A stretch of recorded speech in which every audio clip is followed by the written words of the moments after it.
Have you ever stopped to wonder why the official history of the 19th century starts falling apart the moment you apply even basic logic? Throughout our entire lives, we've been fed carefully constructed stories about ordinary men in rough boots and top hats who, armed with nothing but chisels, hammers, and horse-drawn carts, somehow erected structures so technologically advanced that we'd struggle to replicate them today, even with tower cranes, laser measurement systems, and computer-aided design. There's an inescapable feeling that humanity has been deceived on a global scale, systematically and with extraordinary professional precision. But any lie, regardless of how masterfully constructed, inevitably leaves traces of internal contradiction. And if we carefully follow these traces, we can uncover one of the darkest secrets of what's commonly called the Victorian era. In the mid-19th century, all across the world, as if responding to commands from some invisible conductor, gigantic and incredibly complex structures of glass and metal suddenly began rising from the ground. London in 1851, New York in 1853, Munich in 1854, followed by Madrid, Sydney, St. Petersburg. The geographic distribution of this phenomenon is absolutely staggering. Official historians categorically insist these were merely exhibition pavilions, temporary structures for displaying industrial progress. But the instant you actually think about this claim, it disintegrates completely. We're asked to accept that empires spent colossal resources, thousands of tons of cast iron, millions of square meters of premium glass, just to construct buildings that would stand for 6 months, host exhibitions of agricultural achievements and industrial goods, and then be systematically dismantled, or, even more suspiciously, allowed to burn to the ground in a matter of hours. This approach contradicts every principle of economic logic. To build structures covering areas equivalent to several football fields, expending budgets comparable to small nations, solely to display industrial products and exotic plants for brief periods, represents the height of irrational waste. Any governing power, whether monarchy or republic, operates with ruthless pragmatism. If something is created at such extraordinary cost, it must provide tangible, concrete, long-term benefits that justify the investment. Yet, we're told about temporary pavilions, while historians conveniently ignore that the technology of that era, according to their own textbooks, shouldn't have allowed such projects to be realized with such apparent ease and speed. We're supposed to imagine an era where officially there's no electrical power, no welding technology, no heavy trucks, no hydraulic lifts. The entire world supposedly runs on rivets, bolts, and steam pressure, and yet before our eyes stand buildings that are literally a century ahead of their alleged time period. This disconnect between the official level of technological development and the actual physical structures cannot be hidden or explained away. We look at these architectural impossibilities, but we often miss the fundamental point. What's concealed beneath the facade of aesthetic admiration is the mathematical impossibility of their existence within the stated timeframes and with the stated technologies. To understand the magnitude of this discrepancy, you don't need advanced degrees in history or engineering. You simply need to pick up a calculator and compare the documented figures. What emerges will leave nothing of the accepted narrative standing. Let's examine specific numbers using the Crystal Palace in London's Hyde Park as our primary case study, so you can witness firsthand the sheer depth of this historical impossibility. Official statistics state the structure measured 40 meters in length, reached heights of 33 meters, and encompassed a total area of nearly 74,000 square meters. These are dimensions comparable to terminals at Zut, modern international airports. And we're supposed to believe that this colossal engineering marvel was erected in merely 9 months. 9 months. Even today, constructing a standard shopping center from concrete and prefabricated panels requires longer time frames. Now, transport yourself mentally to the mid-19th century. No electrical power, no welding equipment, no tower cranes, no trucks. Everything depended exclusively on physical human strength, rivets, and bolts. According to official reports, only 2,000 men worked on the construction site. Here, ruthless mathematics enters the equation. To meet the stated deadline, workers would have needed to install thousands of glass panels and iron structural beams every single hour without stopping for a second. Not for sleep, not for meals, not for rest. This is physically impossible, even assuming perfect labor organization and no errors or accidents. But even more shocking is the logistics of materials, particularly the glass itself. We're talking about 300,000 individual sheets of elite quality. During that period, sheet glass remained a luxury commodity, and its production technology was extraordinarily complex and painfully slow. The industrial method of continuously drawing glass ribbons didn't exist yet. Glass was hand-blown. A master craftsman would gather molten material on a blowing tube, form an enormous cylinder, which was then carefully cut and flattened in specialized kilns. This represented hellish labor, producing small sheets that were frequently cloudy and riddled with air bubbles. Yet in surviving photographs of the palace, we observe huge, perfectly transparent panels of standardized dimensions. To produce such volume through manual methods in mere months would have required an army of glass blowers larger than the entire population of a major city, and mountains of coal whose combustion smoke would have blackened the sky over all of England. However, there exist no historical records of such industrial mobilization. This leads to only one logical conclusion.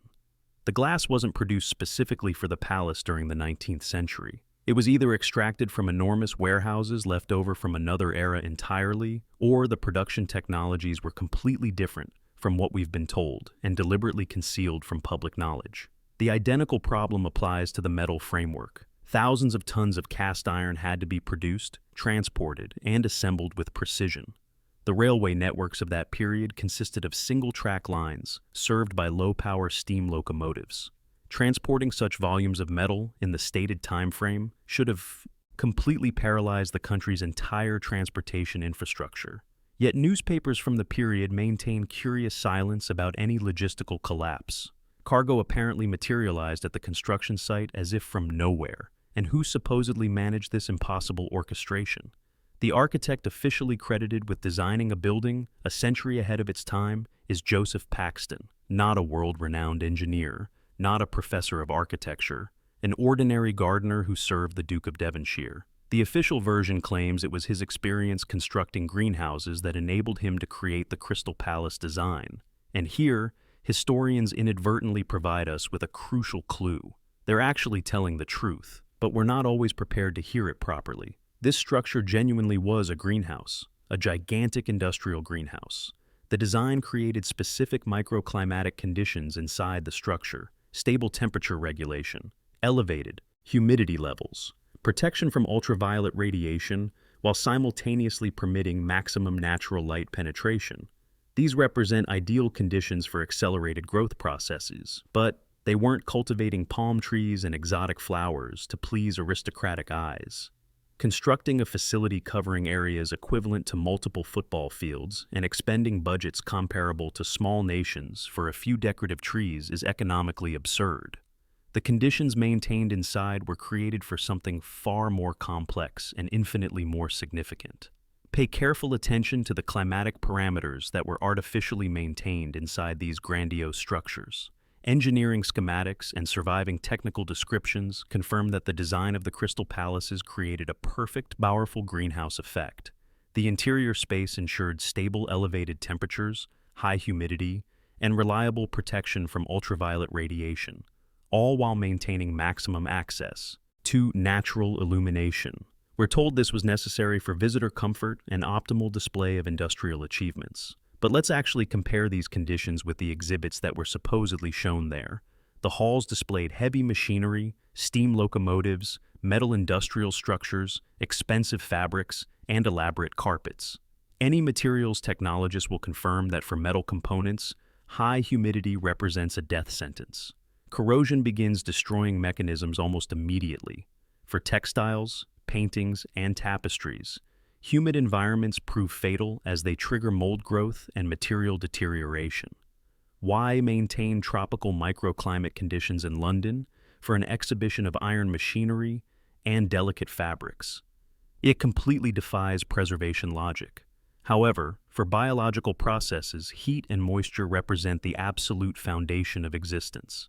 If we examine these buildings not as museums, but as enormous laboratories, the excessive climate, control systems, and the peculiar water reservoirs, disguised as decorative fountains, acquire frightening logical consistency. These were ideal conditions for the accelerated growth of living organisms.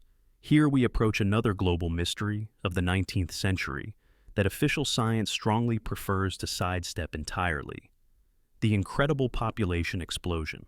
After the strange and catastrophic events of the early century, which many alternative researchers identify as the mud flood or the climatic disaster spanning 1812 to 1816, Earth's population suddenly began expanding exponentially. Cities that, judging from old engravings and photographs, stood half empty and buried in accumulated soil, were suddenly teeming with millions of inhabitants. Where did they originate in such impossibly short time frames?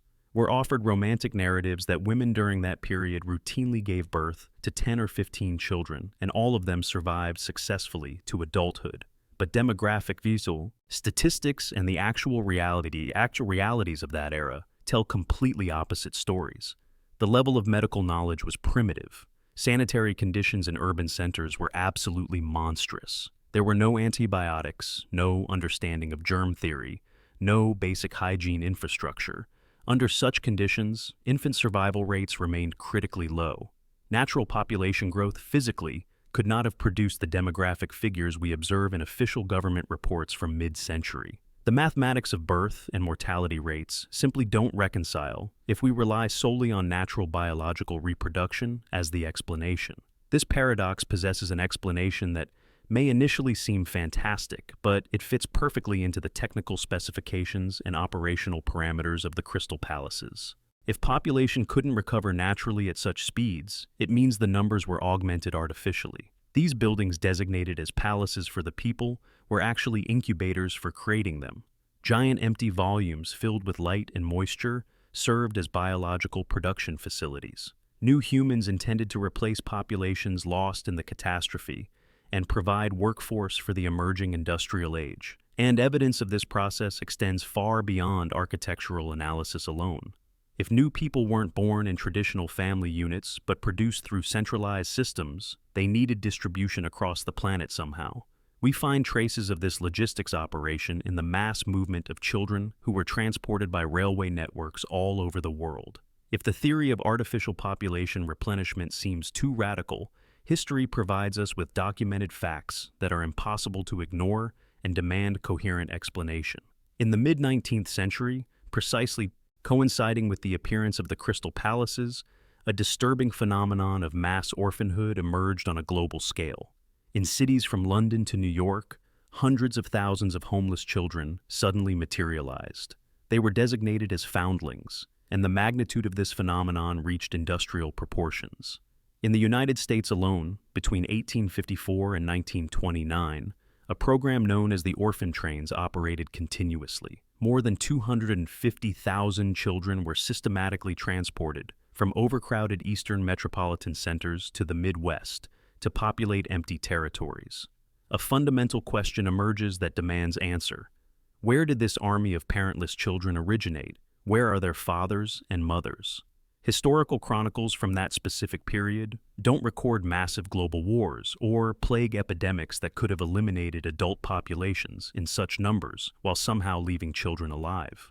These orphans appeared as if materializing from nowhere. They filled orphanages beyond capacity. They were loaded onto trains and dispatched into unknown territories to become new agricultural workers, factory laborers, and soldiers. They possessed no verifiable past. They couldn't recall their origins. They were ideal blank slates, perfectly manufactured components ready for insertion into the new economic system, being constructed atop ruins of the old world.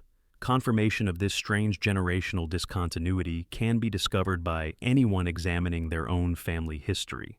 Attempt to construct your family tree relying exclusively on actual archival documents and official birth records, not family legends or oral traditions. Most researchers inevitably encounter a frightening barrier dating to approximately 1850. For 90% of the planet's population, documented family history terminates exactly at this date or shortly thereafter. Before this threshold, there exists only emptiness and darkness. Either records are completely missing, archives mysteriously burned, or ancestors appear in official documents already as fully grown adults with no recorded lineage or childhood documentation. Official science attributes this to peasant illiteracy and poor document preservation. But why does this memory gap possess such global, planetary character? Why does it precisely coincide in time with the construction of giant greenhouse structures and the so-called Industrial Revolution? Another link in this chain of evidence involves the exhibitions themselves held within those very crystal palaces. In the late 19th century, at expositions throughout Europe and America, the public was openly shown infant incubators. This was presented as a miracle of modern medicine, a kind of medical attraction. People paid admission fees to observe premature babies lying in glass-heated enclosures. But perhaps this wasn't demonstration of advanced future technology at all. Perhaps this was the legalization and commercialization of remnants from a massive past program. When the requirement for industrial-scale human production faded, the equipment wasn't immediately destroyed, but instead monetized, transformed into public spectacle. We were shown the tip of an iceberg disguised as entertainment, to conceal the true, far more global purpose of these devices. However, growing physical bodies represents only half the operational task. This enormous mass of people, completely devoid of ancestral memory and family attachments, required organization and programming. Having no verifiable past, they needed to be assigned function, purpose, and position in the social hierarchy. The biological material was ready and available, but for the system to function properly, it required installation of operational software. And it's precisely at this moment that an unprecedented process of social standardization and consciousness programming begins on a global scale. If you've cultivated millions of biological units under artificial conditions, you inevitably face the next equally complex operational challenge. They must be socialized and integrated into the economic model. Empty vessels require filling. You need to upload basic operating systems into their consciousness, provide them with language, instill skills for maintaining industrial mechanisms, and most critically, create false memories of a past they never actually experienced. It's precisely in the mid-19th century, simultaneously with the operational launch of the Crystal Palaces, that total unification occurs across the entire planet. The world, previously diverse and regionally varied, switches to singular standards as if someone had flipped a master control switch. The metric system is introduced globally. Standardized brick dimensions and railway track widths are officially approved. Time itself is synchronized across continents. But the most powerful instrument of this unification becomes the introduction of the Prussian model of compulsory school education. We're conditioned to believe this was implemented for mass enlightenment and social advancement.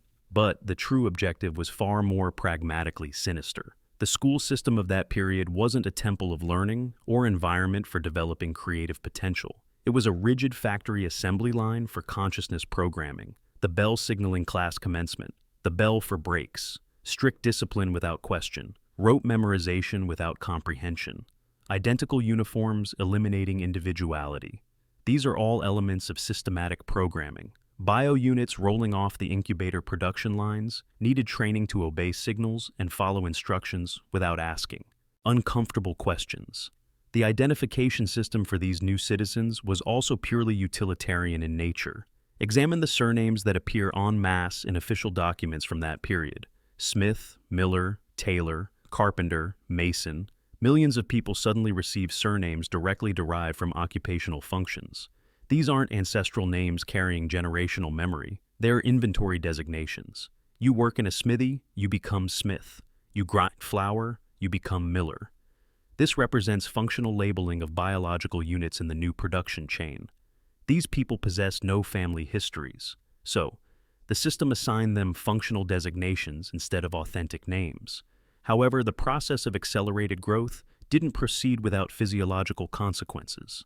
The product frequently exhibited defects. The technology of rapid maturation contained glitches, and the bodies of new people proved fragile and subject to premature deterioration. Examination of exhibition catalogs from the Crystal Palaces reveals a shocking detail. Alongside weaving looms and industrial machinery, prosthetic devices were displayed in enormous quantities.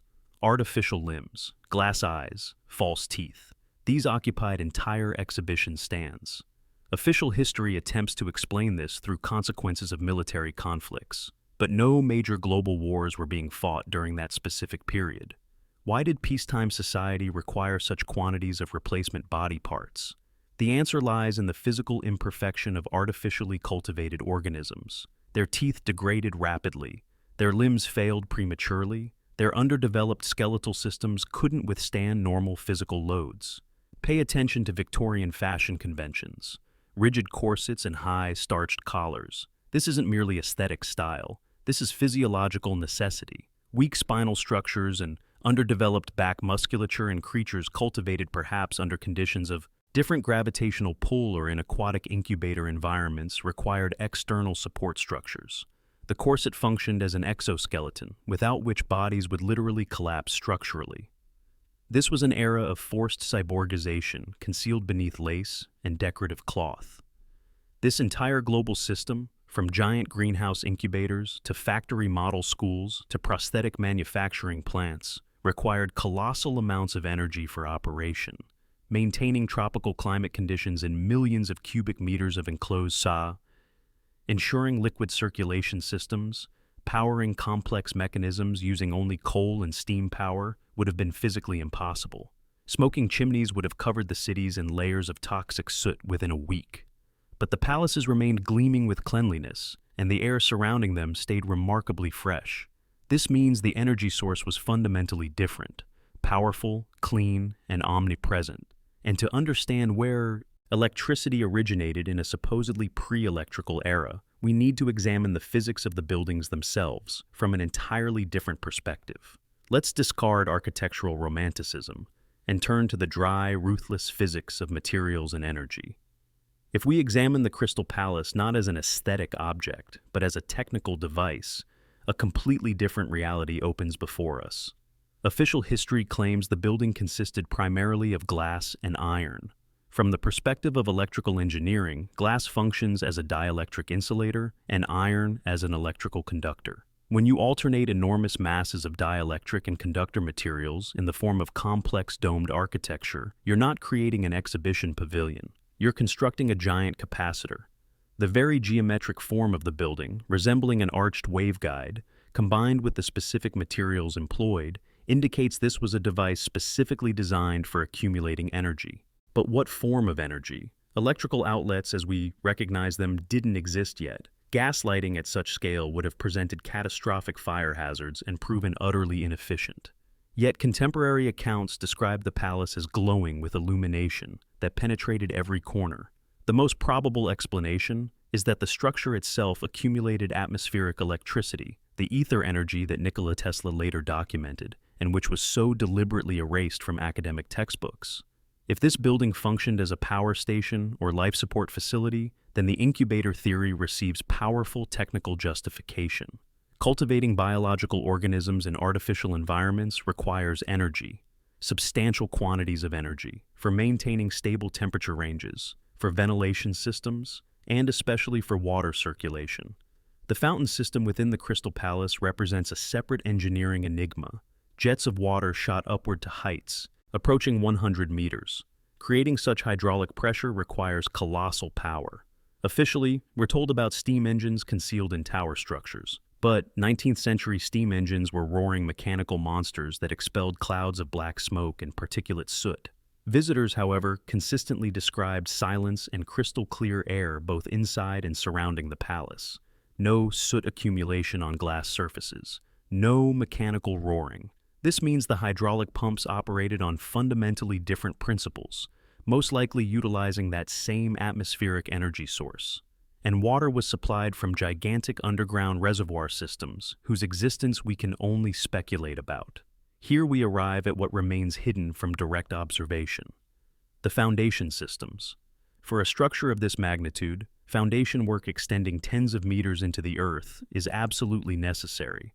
However, suspiciously minimal attention is devoted to this in construction documentation, as if the colossus was simply placed upon grass.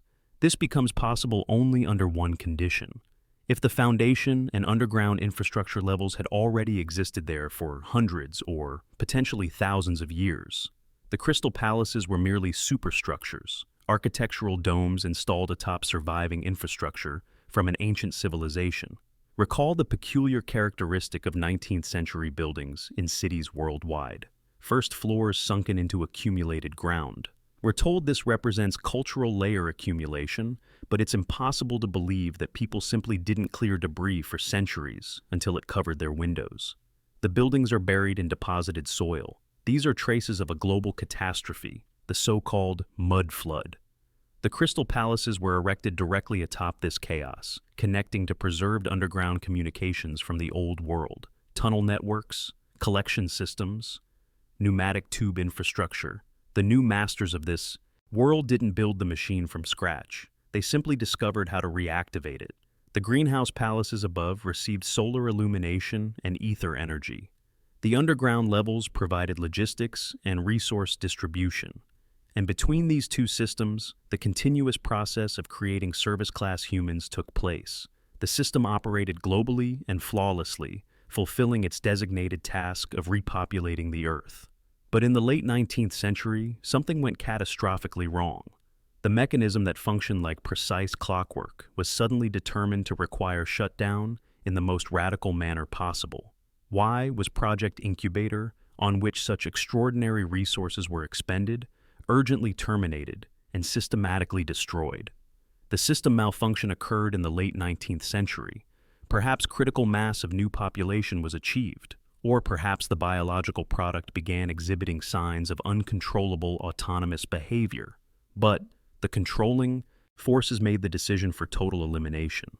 Project Incubator had fulfilled its designated function, and the giant laboratories, now unnecessary, transformed into dangerous evidence. Empires needed to erase traces of their manufactured origins and rewrite history once and for all in permanent form. The liquidation scenario chosen remained identical across all continents. Fire. But this wasn't the type of fire that starts from overturned kerosene lamps or stray sparks. Examine the chronicles of the so-called Great Fires of Chicago, Boston, Seattle, through the analytical perspective of an engineer, not a casual observer. Official reports overflow with absurd contradictions, but physical evidence speaks unmistakably of technologies possessing extreme destructive power. Granite foundation blocks and embankment stones didn't merely crack from heat exposure, they melted. Stone flowed like molten plastic, transforming into shapeless, vitrified masses. Metal structural frameworks evaporated entirely, leaving only ghostly outlines in the debris, while wooden buildings and paper newspapers, just blocks from the epicenter, remained mysteriously untouched. The temperatures required to liquefy granite cannot be achieved through ordinary combustion of urban building materials. This wasn't natural disaster. This was targeted operation, employing directed energy weapons, systematically destroying centers containing old Star Fort architecture and the Crystal Palaces. The destruction of these majestic structures also served another critical economic objective. The domes and spires of the palaces functioned as receivers of atmospheric electricity, pure, infinite, and most importantly, completely free ether energy. At the turn of the century, a forced shift in technological paradigm occurred. Humanity was deliberately placed on the hydrocarbon dependency system. Oil, coal, and gas represent resources that must be extracted through hard labor, transported across distances, and sold as commodities. Ether energy cannot be contained in barrels, restricted by pipelines, or sold for currency. It cannot be controlled by metering devices. Therefore, free electricity technologies were declared pseudoscience and fraud, and the generators themselves, the Crystal Palaces, were reduced to piles of melted slag.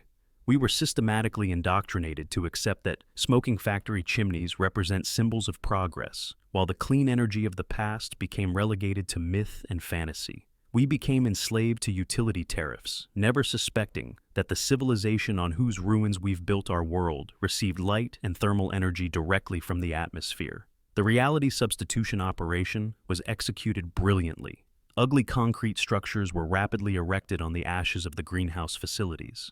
The memory of the mud flood and incubator systems was erased in literally 2 generations, replaced by sanitized substitute narratives from official textbooks. But the system left indelible markers embedded within us. The genetic code of those cultivated in Paxton's experimental vessels carries a ticking time bomb of awareness. We sense that this world is merely stage decoration. When we observe ancient statues or majestic ruins with inexplicable longing, it's not just aesthetic appreciation speaking within us. its subconscious search for truth, its phantom pain for a lost golden age, and for our true creators, whoever or whatever they were. We inhabit a house we didn't construct and utilize technologies whose operational principles we've forgotten. But intuition whispers that once we were something more than merely service personnel on this planet.